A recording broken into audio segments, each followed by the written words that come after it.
While Honda announces that it will push back the project for a $15 billion electric vehicle project in Ontario, Canada, because they're saying that it's due to the recent slowdown of the EV market, Honda Motor has announced approximately 2-year delay on getting this whole project started.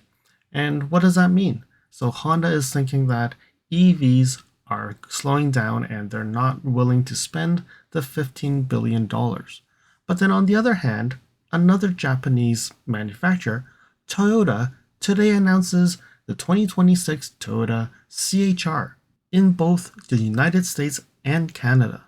So which manufacturer should you believe? Is Honda just delaying this because of the recent tariff situation?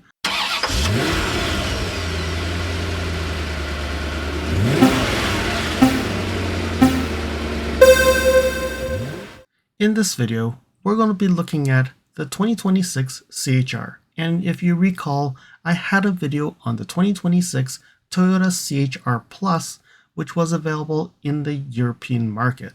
So now it's time for the CHR in North America. So the CHR has been a vehicle available in North America a while ago, and now it's back. But this time, it's different. It's fully electric. Toyota just dropped press releases in both US and Canada markets revealing the all-new 2026 CHR BEV. And it's a stylish, powerful, and represents Toyota's next step in bringing electrification to a broader audience. I'll walk through everything we know so far and what's confirmed for Canada and the United States, and some things to look out for before this EV hits the showrooms in 2026. So let's start off with the design. The new CHR BEV is a massive departure from the quirky, coupe-like styling of the gas-powered CHR we had in North America up to 2022. This 2026 model is built on Toyota's e-TNGA platform, the same foundation for the BZ4X and now called the BZ, and the Lexus RZ. That means we're looking at a purpose-built EV, not a converted gas vehicle, which should help with interior space, battery packaging, and driving dynamics. The style is bold and futuristic, blending sharp creases with clean surfacing.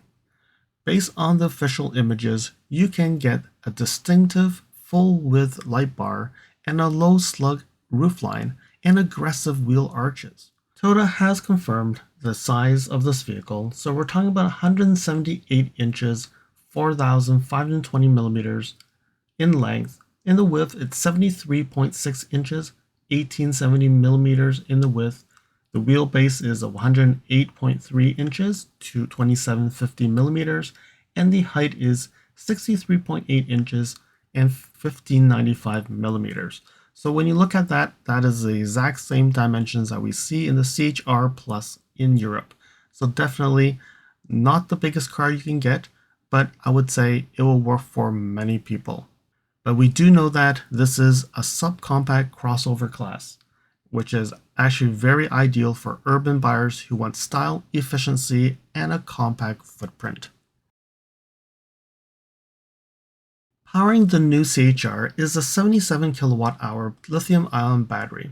And this is where it is a little bit complex, because in the US press release, they say it's a 74.7 kilowatt battery, whereas in the Canadian one is a 77 kilowatt hour battery. So I don't know if this is a mistake in the US press release, but what I'm seeing is I do believe all of them are 77 kilowatt hour batteries, because even if you look at the EU one, it is a 77 or a 54 if you want the one that has a smaller battery pack.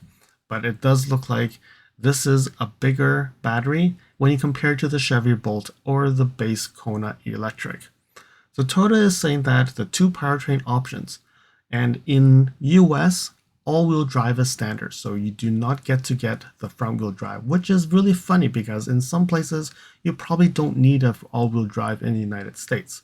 But in Canada, there is a front-wheel drive SE model and an all-wheel drive XSE model. So there is some differences between the two countries' configurations.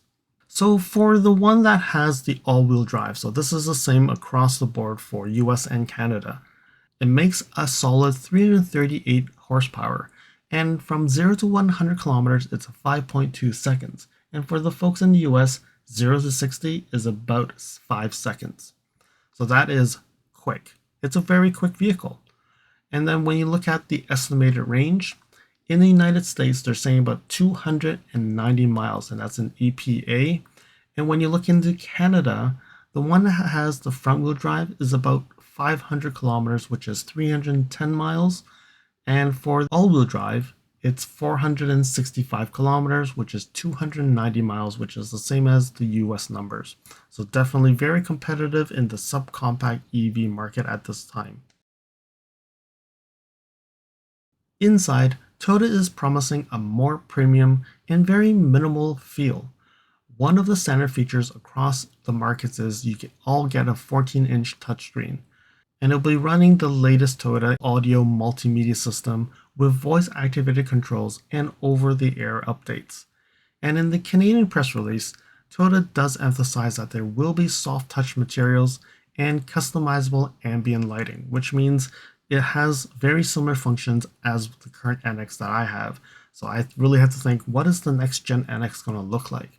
And then we will have wireless CarPlay, Android Auto as standard. Toyota Safety Sense 3.0 is going to be standard. There will be a full digital gauge cluster.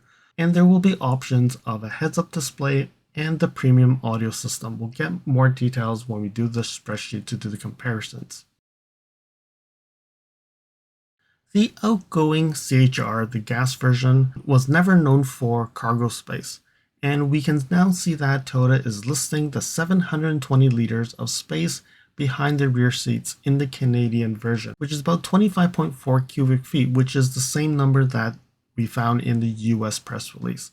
And that is a huge improvement and should make this EV compete better with the Kia Niro or the Volkswagen ID.4. And it does have a 60-40 splitting rear seats so that you have that flexibility. So now talking about charging. So the new CHR will come with DC fast charging support. Although they didn't really talk about the peak charging rate, the BZ does have like a 150 kilowatt charging, and I think that will be the same. Toyota does say that now because it uses the NACH connector, you can actually use level 3 charging, which means you can use the Tesla charging network and also ChargePoint and Flow and all that.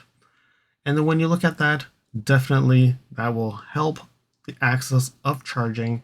And they do say that charging time is about 30 minutes from 10 to 80. So they have confirmed that the CHR BEV will arrive dealerships in 2026. So we will know that it will be coming in 2026. And again, pricing will only be available when it gets closer. Follow me on Instagram at LSFT Videos. You can see updates on my experience with the NX 450h Plus, which may not be shown on any future videos. You can reach out to me via direct messaging if you have any questions on your Lexus. If you like this video, you can provide me feedback in the comments below, like this video, share it with your friends. This definitely will help with the YouTube algorithms. Press the subscribe button and bell icon and get notified when new videos show up. And lastly, if you want to support me further, you can provide me a super thanks, or visit my Amazon storefront before you purchase anything from Amazon, or you can purchase products from the list on the items that I've been using with my vehicle or at home at no extra cost to you. And now let's continue with the video. So we quickly look at the spreadsheet. And again, some of this information we've already talked about, so there's really no point of going over it. But I think the most important thing we can see here is we have USA and we have Canada. So the front wheel drive is only 221 horsepower, not the 338. Range, we already talked about that. And I think when you look at it based on the EU number, we're looking at from 0 to 100 kilometers, 7.4 seconds, which I think is quite decent. Okay, same problem that we had. Is it really a 74.7 or it's a 77 kilowatt battery? So we don't know. AC charging. It is 11 kilowatt charging. Right now, my NX has a 6.6. Now we're at 11, which is great. But the EU, they did say that on higher trims, you're getting 22 kilowatt charging. So that's not coming to Americas, unfortunately.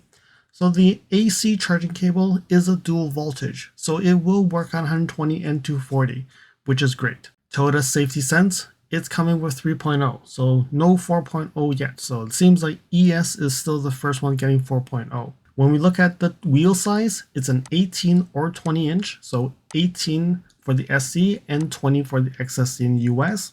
In Canada, SC front wheel drive gets 18. We don't know about the all-wheel drive. Is it still 18? And the tech package gets you 20. So we still don't know much about that piece. Rain sensing wipers, standard. Low roof rails are standard. Driver side power, 8-way is standard. And if you look at the SC, it's only a 6-way manual in the US. Same thing in the SC in Canada. And the XSC gets an 8-way power on the passenger side as well. We get fabric Softex in SC trims and Softex synthetic suede in the XSC trims. Driver memory is available on the XSC in both countries. We do get front heated seats and steering wheel standard. 14-inch Toyota audio multimedia system, which is exactly the same one I get on my NX. There is 2 front wireless Qi chargers, so that is standard. We have 3 USB Type-C ports, 1 in the front, 2 in the rear. Front and rear parking assist with automatic braking is standard. Blind spot monitoring is standard. For the XSC trim, digital rearview mirror, traffic jam assist, lane change assist, and panoramic view monitor is standard for the XSC trim. SC does not get that. When we look at the audio system, it does come with a 6-speaker audio system standard and a 9-speaker JBL system, which is available. So you can see in Canada, 6-speaker is in the SC and the XSC, and only if you get the tech package is where you get the JBL 9-speaker. Things that we don't see in the US, probably is an add-on you can get, is the panoramic moonroof, which is available in the tech package, and the rear heated seats is available in the tech package. So we talk about subscription services. So Safety Connect and Service Connect. So when I got my NX in 2022, it was 5 years, and then 6 months later, they extended it to 10 years. So 22, so now when you look at it, 2032 is when my Safety Connect and Service Connect gets expired. So right now they're saying that it's a minimum of 5 years. They do not know if the 4G network will last more than 5 years. So they're speculating by 2031, the 4G network will still be available, but they do not know if 4G will continue after that. So really, I don't know why they're still not putting 5G modules in these cars, but it seems like it's still a 4G network. So Remote Connect, Drive Connect is 3 years trial. And if you want to know more about living without Drive Connect, after the 3 year, I do have a video on that. And in the US, there is a Wi-Fi Connect giving you a hotspot in the car. It's a trial for 30 days or 3 gigabytes. All right, so then we have the Toyota Safety Sense 3.0, which includes all these features. The only one that makes me I'm not too sure about is this front cross traffic alert. Because in the press release, they do put front cross traffic alert, the lane change assist, and all the other, there's a few features that they have up here, like traffic jam assist and the lane change assist. They put that as standard, but then they also have it as the tech package or at the highest trim. So I'm not sure if the front cross traffic alert is standard or not. Warranty, 3-year standard warranty across the board, and then the battery is 8 years or up to 100,000 miles. Colors available, there's 2 new colors, Overcast, which I don't know what it is, and this Tandoori, don't know what it is. They have Cement, Midnight Black Metallic, and Windshield Pearl. I think Windshield Pearl is a add-on price. There's a fee to it. And then you can also get 2-tone of the same 3 colors with the Midnight Black, and that's across the board. And the 2-tone is only available on the XSC trims. All right, so that's where we have from a comparison, and that's all the information we have up to today. but definitely there could be more information coming as it reaches the dealerships. So the 2026 Toyota CHR EV could be one of the most important entries in the subcompact electric SUV in market, offering a bold style, solid range, and Toyota's reputation for durability and reliability. Let me know in the comments below. Would you pick this over the BZ, the Kona EV, or even any other EVs that's on the market? For me personally, I do think that Toyota is now upping the game, whereas in other brands like Honda, they're putting a pause. People have said that Toyota has been late into the market, but it seems like they are still pushing that gas pedal or that pedal to move forward in EV technology. Let me know in the comments below. Do you think this will be an option for you if you were in the market for a BEV? I hope that you found that this video was informative, and until next video, drive safely. Thank you for watching.